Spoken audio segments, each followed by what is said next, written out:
A blind man arrested at an airport with several weapons in his luggage, including a gun. Good evening, everyone. I'm Gutierrez. The man tells us he was on his way home to New Mexico after a special trip with his family when he says he made a mistake that landed him in jail. But it doesn't end there. He says police took advantage of his disability. News 13's Gabrielle Burkhart has the story. Crystal, the man tells me he thought everything he was doing that day he boarded the plane was legal. He admits it was a slip up that got him into this mess, but says no one should be treated the way he was in jail.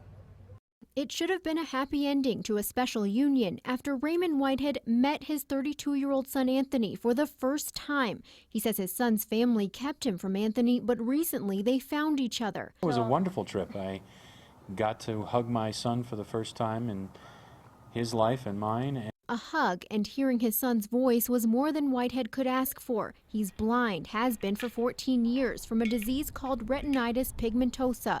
So when he went through security at Newark Airport in New Jersey, heading home to New Mexico, he says the TSA agent caught him off guard. They pulled us aside and said, we see something that could be a problem, and it looks to us like it could be bullets. Whitehead says he realized he accidentally packed bullets in his carry-on. What would I do with the bullets on the plane? Bite them in order to shoot them? I mean, I didn't have the gun with me. When questioned about the bullets, he said they were for his gun, which was packed in his check-in bag. My pistol, it's on this side, was in this pocket. Whitehead says he understood it's legal to fly with a gun in a checked-in bag, but found out there was a problem. He bought the 38 years ago from a private citizen and says he was told he didn't have to register it. He would also learn he needed to declare the gun at the airport. He also had knives in his check-in bag, Leatherman's, a Swiss Army knife, and a sheath knife. It was explained to me the reason they took them is because they want to know why I had them, and unless I can prove that my reasons are legitimate, then they become illegal, which to me sounds like you're guilty until proven innocent.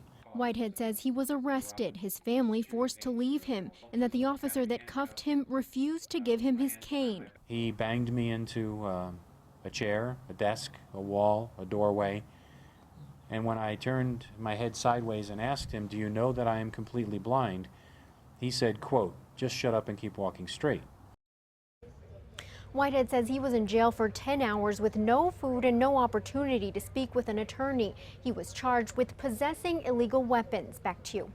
All right, thanks, Gabrielle. Whitehead says he plans on fighting those charges. He also says though he is blind, he does know how to use a gun, can shoot a target, and keeps them for protection at home.